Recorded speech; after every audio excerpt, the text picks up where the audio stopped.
Quem é legitimado para propor e responder à ação probatória autônoma?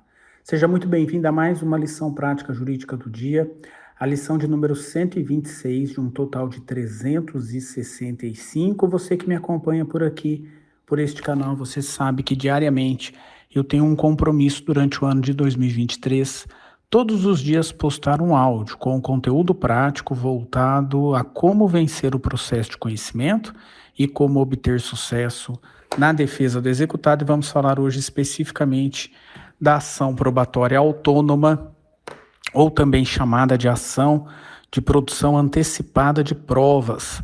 A ação probatória autônoma, ela tem previsão expressa no Código de Processo Civil de 2015, ela está lá no artigo 381 e seguintes do Código de Processo Civil. E o que significa uma ação probatória autônoma? Uma ação ajuizada por uma parte interessada para produzir uma prova. E produzir uma prova com ou sem o requisito da urgência. Eu posso propor uma ação probatória autônoma para produzir qualquer meio de prova. É o exercício da prova como um direito material. As partes têm o direito fundamental de produzir provas no processo.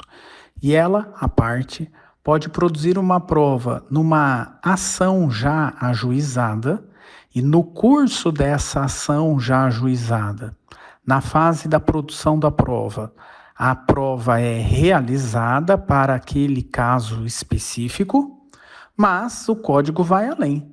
O código também outorga a qualquer pessoa interessada que ela proponha uma ação, ajuize uma ação autônoma cujo pedido é produzir uma prova.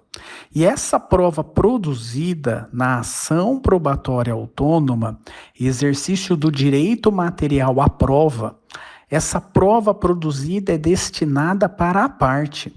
O juiz da ação probatória autônoma não analisa fato e nem valora a prova produzida. O juiz apenas promove a produção da prova conforme previsto no Código de Processo Civil, aquele meio de prova. E a partir do momento em que a prova é produzida validamente, o juiz extingue a ação probatória autônoma homologando a prova e destina essa prova às partes. A parte autora ou a parte ré vai poder fazer com essa prova o que bem entender. Pode, por exemplo, ajuizar uma ação principal e utilizar essa prova na ação principal, ou pode simplesmente não ajuizar uma ação principal. São os incisos do artigo 381 que fundamentam a propositura da ação probatória autônoma. E nós temos pelo menos 5 situações previstas na lei que justificam o ajuizamento de uma ação probatória autônoma.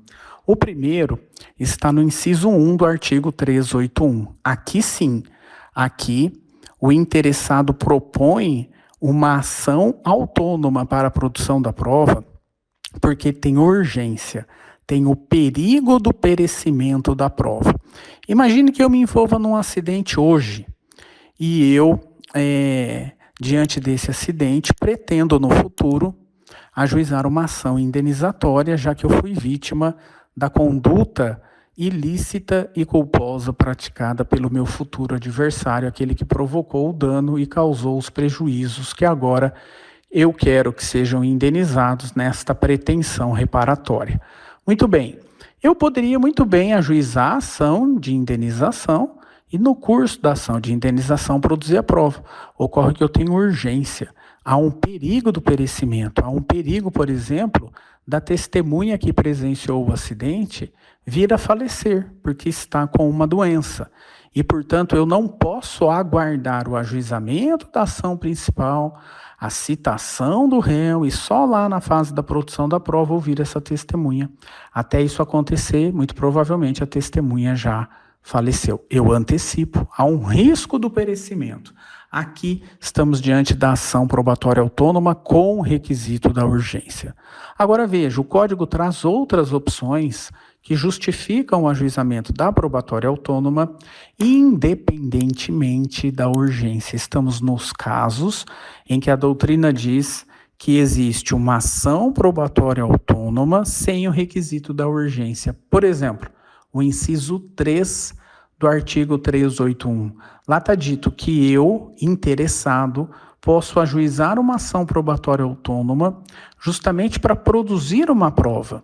E a depender do resultado dessa prova, eu justifico no futuro o ajuizamento de uma ação principal ou eu evito uma ação que possa ser prejudicial ao meu cliente. Aqui eu estou na hipótese de uma ação probatória autônoma sem o requisito da urgência. Professor, que tipo de prova é possível de ser produzida durante a probatória autônoma?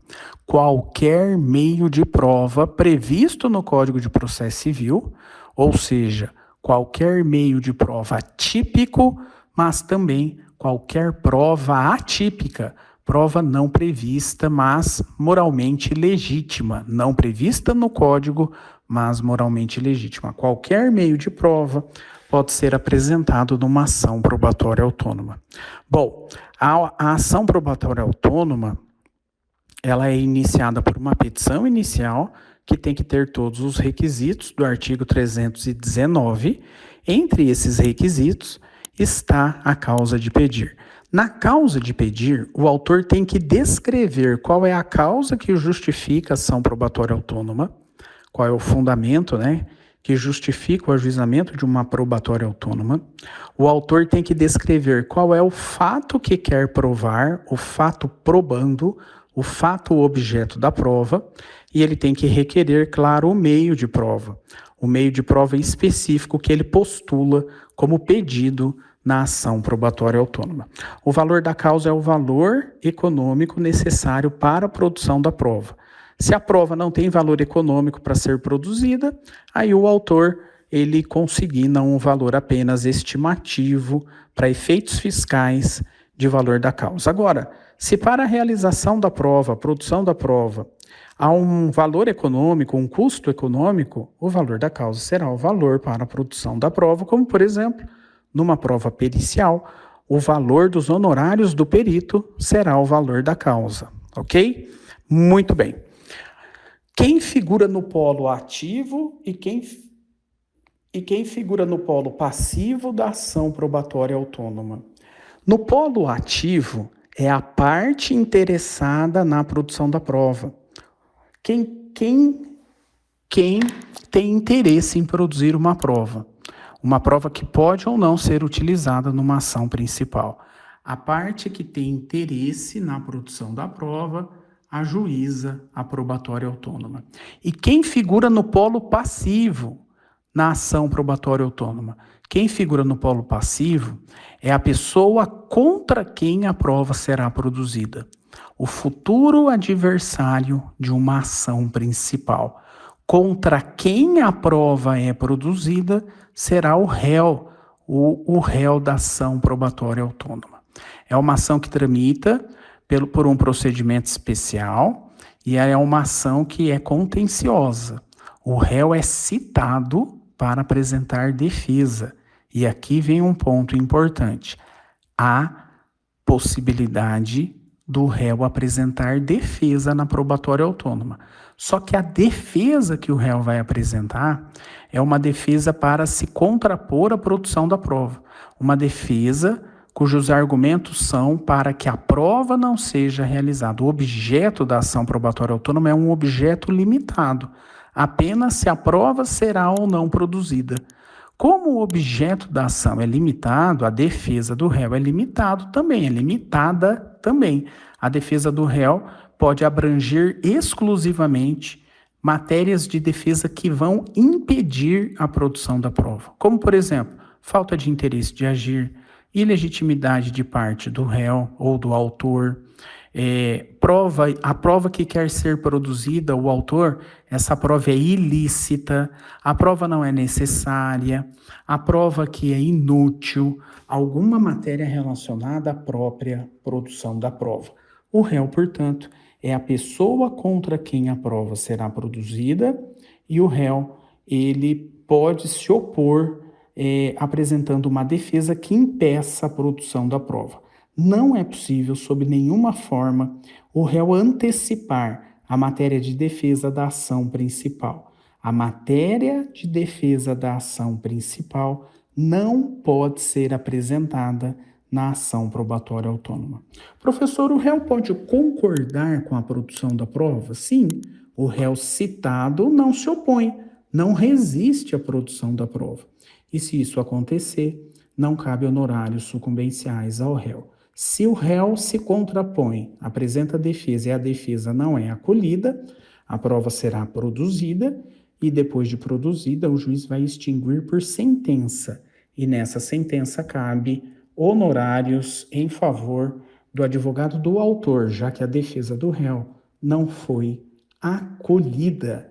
Agora, se a defesa do réu for acolhida e a prova não foi produzida, aí o juiz extingue a ação probatória autônoma e quem vai recolher o valor dos honorários do advogado pela sucumbência é o autor que terá que pagar os honorários de sucumbência em favor do advogado do réu, já que ele apresentou uma defesa para que a prova não fosse produzida e essa defesa foi acolhida pelo juízo.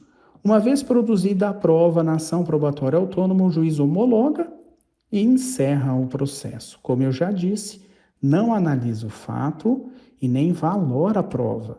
O fato e a valoração da prova serão realizados, se for o caso, pelo juiz da ação principal, caso essa prova seja utilizada numa ação principal. É isso. Espero que tenha ficado claro para você esse importante instrumento para vencer ações, para vencer demandas, a ação probatória autônoma.